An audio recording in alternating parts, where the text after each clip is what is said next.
everyone, and welcome to another video. Today we have a very fun and exciting video that I am really happy to share with you guys today, and that is 10 fragrances that I instantly had to have in my collection. Now, it was fun for me to do this video just because it was a really nice trip down memory lane to rethink about the fragrances that I've come across and have said, you know, on first sniff, I really need this fragrance in my collection, and I instantly purchased it just because the smell to me was just that good and I loved it. So very interesting to do. Now, just one thing of note really quick before we go ahead and get started into the video is that these are not in any particular order. This is not really a top 10 per se. It's just the 10 fragrances basically that fit that criteria and that I instantly had to buy for whatever reason, which you guys will find out shortly. So without any further ado, let's just go ahead and get started. Now, the first fragrance on the list is actually the very first niche fragrance that I ever purchased. It is from the house of Frederic Malle. It is Musc Ravageur. Now, Musc Ravageur, I remember my first time smelling this, and it was deep, it was rich, it was intoxicating, and to me it was just in your face. I instantly had to buy this one, plunked down the money to go ahead and get this one, and I remember, you know, even my first time wearing this one, I really felt like I had balls the size of cantaloupes. It was just a personality changer to me. I felt so confident with it, and man, this one will always be in my collection. It's just absolutely fantastic. And yeah, the first fragrance that I absolutely had to have in my collection, Musc Ravageur. Now, the next fragrance is from the designer side. It's from the house of Issey Miyake. It's L'Odyssée. Now, this one is another really early addition to my collection, and I remember going into it at first and I was looking around and I was really underwhelmed with a lot of the designer fresh scents at that point. They really just did not do it for me. This one really was the first one that I remember smelling and I was instantly like, gotta get it, love it, because I love that sharp note, I love that yuzu note, I love the way that it was sour, but at the same time it was still a fresh and exciting scent, and it doubled as my work scent for quite a bit. Absolutely fantastic scent that I had to have in my collection. L'Odyssée by Issey Miyake. Now, next on the list, we have a fragrance that I picked up while I was with a bunch of other fragrance reviewers at the time. It is none other than Guerlain's Spiritueux du Bourgogne. I always still butcher that name. I apologize if you're French and you're offended. I just can't seem to say that name right. But SDV is a fantastic fragrance. It's a bourbon, it's a vanilla fragrance. And I remember when I went ahead and picked this one up was when I was with City Messiah, was another reviewer, Louis, some of you may know him, as well as some other reviewers that I was with. And we were in Bergdorf Goodman smelling scents, and I had just purchased a couple of fragrances. I think one was a Creed, was Tom Ford, and we were kind of on our way out, and Louis was still out there smelling fragrances, and he pointed this one out, and he was like, yeah, this is the one that I want to get, and he was smelling it, and I remember, yeah, let me go ahead and give that one a try. Smelled it, and my eyes just kind of went wide. I was like, oh, whoa, I have to have this fragrance. And I'd heard about the fragrance from Hero. There we go. I heard about the fragrance from Hero as well, too. But then when I smelled it, I was like, whoa, this is absolutely fantastic. Bought it right on the spot. SDV from the house of Guerlain.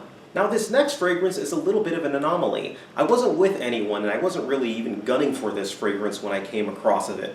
I was looking for another fragrance, and the fragrance is Chanel Allure Homme Edition Blanche, one of my favorite of all time. If I remember correctly, I was actually looking for the other one, Allure Homme Spar, as people, or Sport, as people were calling it before. And I remember hearing so much about it, and I was running. I remember I went to the Chanel boutique. I was really excited to smell Allure Homme Sport. Smelled it. I was like, man, this is a pretty good fragrance. But then in the course, I actually smelled Edition Blanche, and I was like, whoa, I like this one a lot better than Allure Homme Sport, and ended up purchasing this one first before ended up purchasing Edition Blanche first before Allure Homme Sport, and instantly purchased this sucker right here. So yes, creamy, citrusy, refreshing, bright, and it was just magic, and still is magic in my collection. So Allure Homme Edition Blanche. Up next on the list, catnip for men, Creed's Aventus. Now, Aventus, fantastic scent. It is an apple. It's got this cedar wood scent. Oh man, absolutely fantastic. Anyways, I remember smelling this one. I smelled it at the Creed boutique first, but it just so happened to coincide with a Bergdorf Goodman event. I had a hookup at this time. This was a while ago. Who used to purchase and get me fragrances with their friends and family kind of thing. So anything that from Bergdorf Goodman, I would get 50% off. And that was all Creeds, that was all Tom Fords. So all of those fragrances I would get for half price at the time, and they were cheaper then.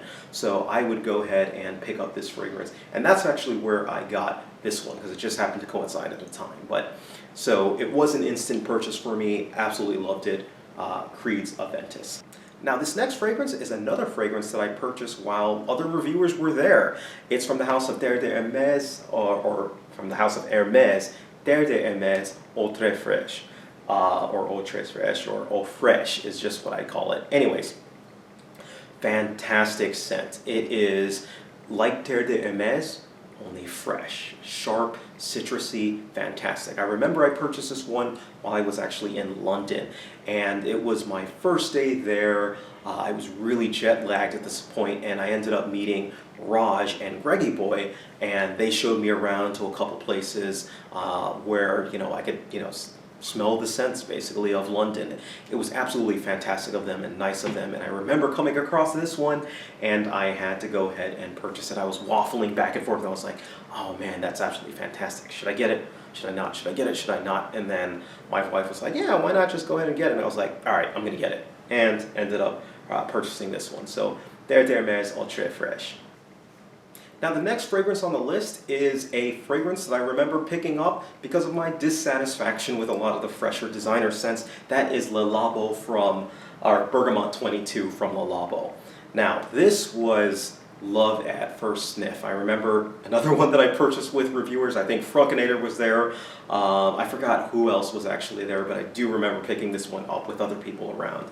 And I was so just an absolutely magical scent. I remember I had smelled pretty much their entire line, and it was this one and Rose 31 that were the contenders, but because I really wanted that fresh scent, that fresh citrusy bergamonte scent, I went with Bergamot 22. And yeah, this one has been in my collection for a while, since May 14th, 2012.